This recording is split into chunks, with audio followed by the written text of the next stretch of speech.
여러분, 혹시 믿었던 사람에게 뒤통수를 맞고 잠 못 이루는 밤을 보낸 적이 없으신가요? 나에게는 간이라도 빼줄 듯이 굴던 사람이 정작 내가 어려움에 처했을 때 가장 먼저 등을 돌리는 모습을 보며 인간관계에 대한 깊은 회의감에 빠져본 적이 있으실 겁니다. 도대체 왜 나는 사람을 보는 눈이 없을까? 왜 나만 항상 이렇게 속고 사는 것일까? 이런 자책 섞인 질문들이 가슴을 짓누를 때 우리는 시대를 관통하는 한 현자의 목소리에 귀를 기울여야 합니다.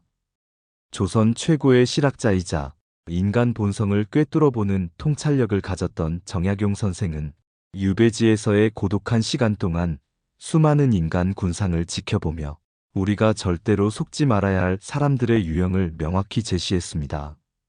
오늘 이 시간에는 좋은 사람인 척 다가와 우리의 삶을 무너뜨리는 정말 위험한 사람들의 실체를 정약용 선생의 지혜를 통해 파헤쳐보려 합니다. 이 이야기를 시작하기에 앞서 자신이 운영하던 작은 회사를 한순간에 잃을 뻔했던 50대 중반의 성실한 사업가 김진철 씨의 이야기를 들려드리겠습니다.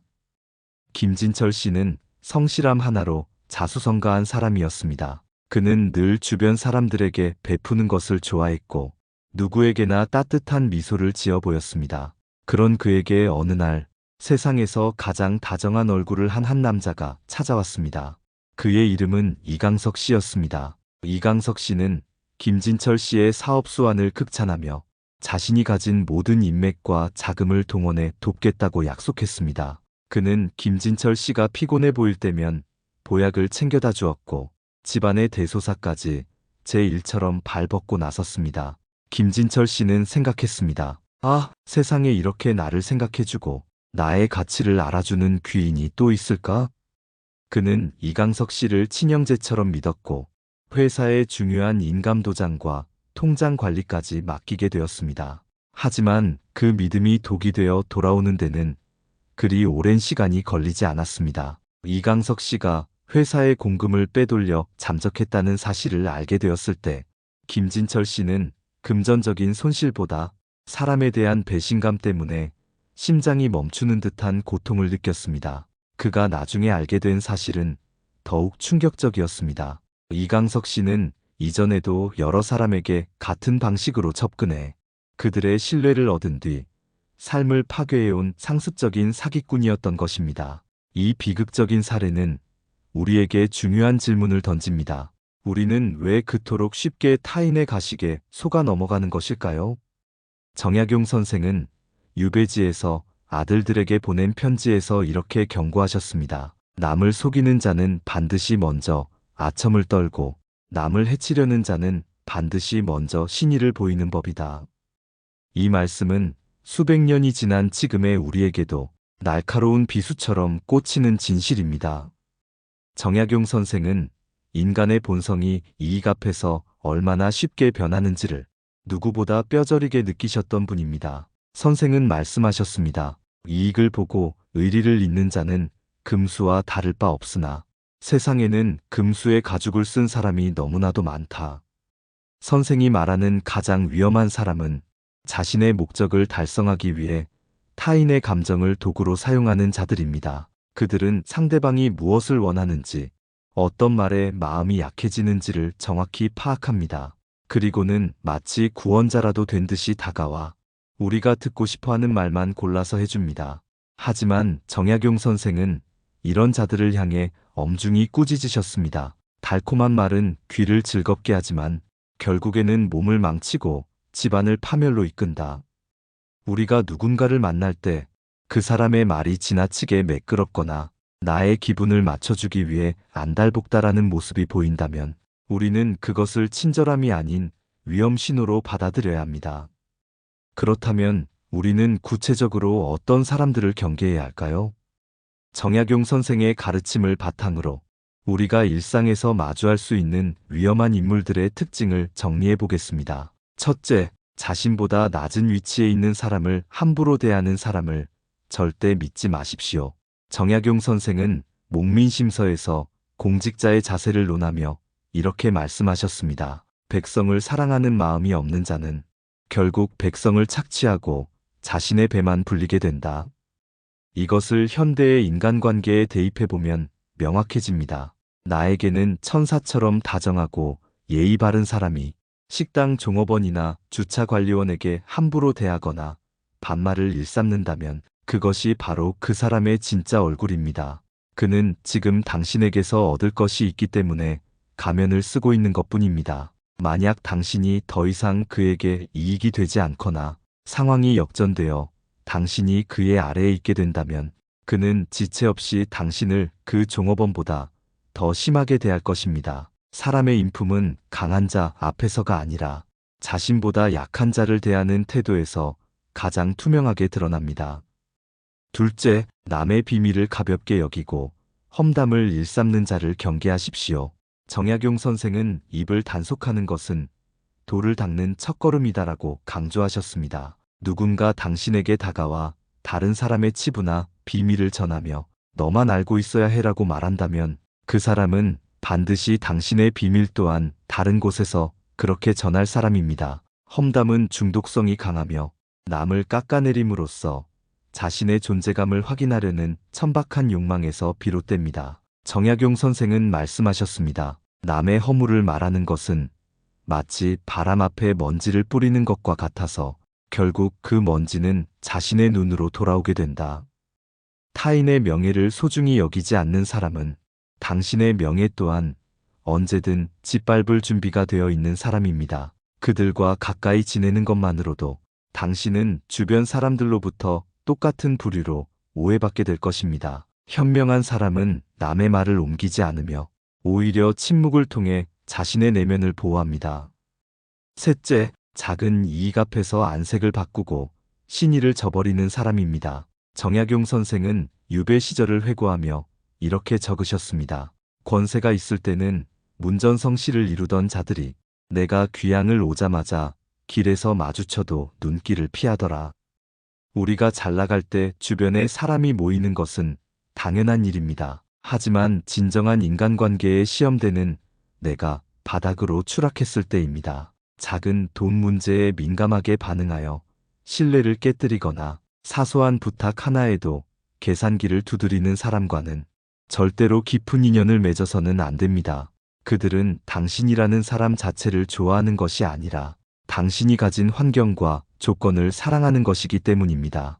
정약용 선생은 참된 친구는 설이 내리는 겨울이 되어서야 소나무의 푸름을 알 수 있듯이 고난 속에서 그 진가가 드러난다라고 말씀하셨습니다. 당신이 힘들 때 곁을 지켜주는 한 사람의 가치가 성공했을 때 환호하는 수백 명의 군중보다 훨씬 소중하다는 것을 잊지 마십시오. 넷째, 자신의 잘못을 결코 인정하지 않고 변명만 늘어놓는 사람입니다. 정약용 선생은 스스로를 되돌아보는 성찰의 중요성을 평생 강조하셨습니다. 선생은 군자는 허물이 있으면 그것을 고치기를 꺼리지 않으며 소인은 허물을 덮기 위해 또 다른 거짓을 일삼는다라고 말씀하셨습니다. 어떤 갈등이나 실수가 발생했을 때 상황 탓, 환경 탓, 혹은 남 탓만 하는 사람과는 거리를 두어야 합니다. 그들은 자신의 자존심을 지키기 위해 당신을 기꺼이 희생시킬 사람들입니다. 잘못을 인정한다는 것은 용기의 증거이며 성장 가능성을 보여주는 척도입니다. 하지만 늘 변명을 입에 달고 사는 사람은 자신의 내면을 들여다볼 힘이 없기에 타인에게 상처를 주는 일에도 무감각합니다. 그들과 함께 있으면 당신은 늘 가해자가 되거나 억울한 상황에 내몰리게 될 것입니다. 다섯째, 감정의 기복이 심하고 그것을 주변 사람들에게 쏟아내는 사람입니다. 정약용 선생은 마음의 평온을 유지하는 경의 자세를 중요하게 여기셨습니다. 자신의 기분이 좋으면 온갖 호의를 베풀다가도 조금만 기분이 상하면 주변을 얼어붙게 만드는 사람은 주변 사람들의 에너지를 갉아먹는 감정의 기생충과 같습니다. 정약용 선생은 말씀하셨습니다. 분노는 불꽃과 같아서 남을 태우기 전에 먼저 자신을 태우고 그 흐름은 주변 사람들을 숨막히게 한다. 이런 사람 곁에 있으면 당신은 늘 그들의 눈치를 보게 되고 당신의 삶은 그들의 감정 쓰레기통으로 전락하게 됩니다. 타인의 감정을 존중하고 자신의 감정을 다스릴 줄 아는 사람만이 건강한 인간관계를 유지할 자격이 있습니다. 정약용 선생은 이렇게 위험한 사람들을 구별해내는 지혜를 주셨을 뿐만 아니라 우리가 그들에게 속지 않기 위해 갖춰야 할 내면의 힘에 대해서도 조언하셨습니다. 가장 먼저 우리가 기억해야 할 것은 사람을 너무 쉽게 믿지 말라는 냉정한 조언입니다. 이것은 사람을 의심하며 불행하게 살라는 뜻이 아닙니다. 상대방의 겉모습과 가머니설 뒤에 숨겨진 본질을 볼 수 있을 때까지 마음의 빗장을 성급히 열지 말라는 뜻입니다. 정약용 선생은 말씀하셨습니다. 사람을 알기 전에는 물의 깊이를 재듯 조심스럽게 다가가고 그 사람의 평소 행동을 오랫동안 지켜본 뒤에야 비로소 마음을 주어야 한다. 시간은 거짓을 가려내고 진실을 드러내는 가장 정직한 도구입니다. 누군가 당신에게 급격하게 다가와 깊은 관계를 맺으려 한다면 잠시 숨을 고르고 그 사람의 삶의 궤적을 살펴보십시오. 그가 과거에 다른 사람들을 어떻게 대했는지, 어려운 상황에서 어떤 선택을 했는지를 아는 것이 지금 그가 당신에게 내뱉는 달콤한 말보다 수천 배 더 가치 있는 정보입니다. 또한 정약용 선생은 스스로를 먼저 귀하게 여겨라라고 가르치셨습니다. 우리가 사기꾼이나 위험한 사람들에게 속는 이유 중 하나는 우리의 내면에 결핍이 있기 때문입니다. 외로움, 인정욕구, 혹은 쉽게 이익을 얻으려는 탐욕이 우리 눈을 멀게 합니다. 위험한 사람들은 귀신같이 우리의 이런 빈틈을 찾아내 공략합니다. 만약 당신이 스스로를 존중하고 자신의 원칙을 꼿꼿이 세우고 있다면 그 어떤 가머니설도 당신의 마음을 흔들 수 없습니다. 정약용 선생은 말씀하셨습니다. 내 마음이 흔들리지 않으면 세상의 그 어떤 풍파도 나를 넘어뜨릴 수 없다. 오직 스스로를 속이지 않는 자만이 남에게도 속지 않는다. 이것은 신독의 정신과 연결됩니다. 홀로 있을 때도 스스로를 경계하고 도리에 어긋남이 없도록 하는 것. 그렇게 단단해진 내면은 그 어떤 가식과 위선도 뚫고 들어올 수 없는 가장 강력한 방패가 됩니다. 우리는 살아가면서 필연적으로 수많은 사람과 인연을 맺습니다. 그 인연 중에는 우리를 성장시키는 귀인도 있지만 우리의 영혼을 갉아먹고 삶을 파괴하는 악인도 섞여 있습니다.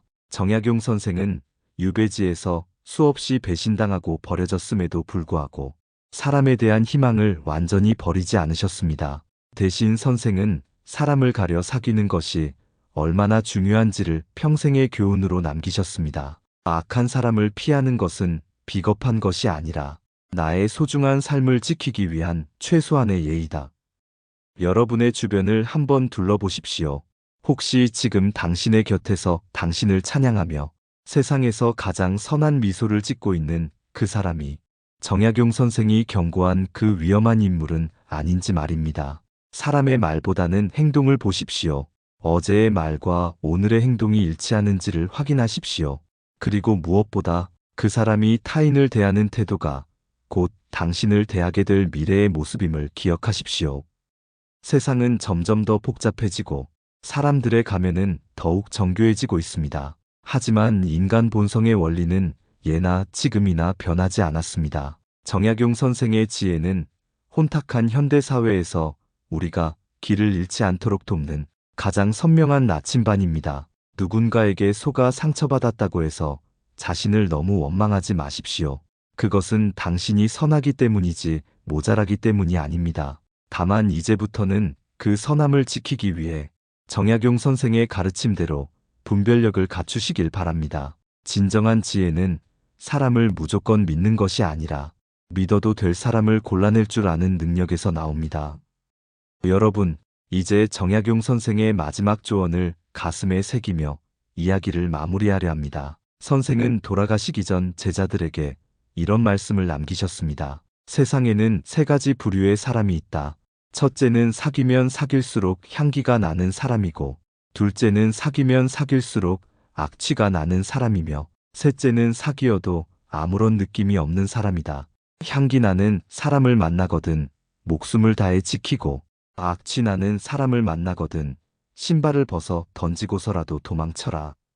지금 여러분 곁에 있는 사람들은 어떤 향기를 풍기고 있습니까?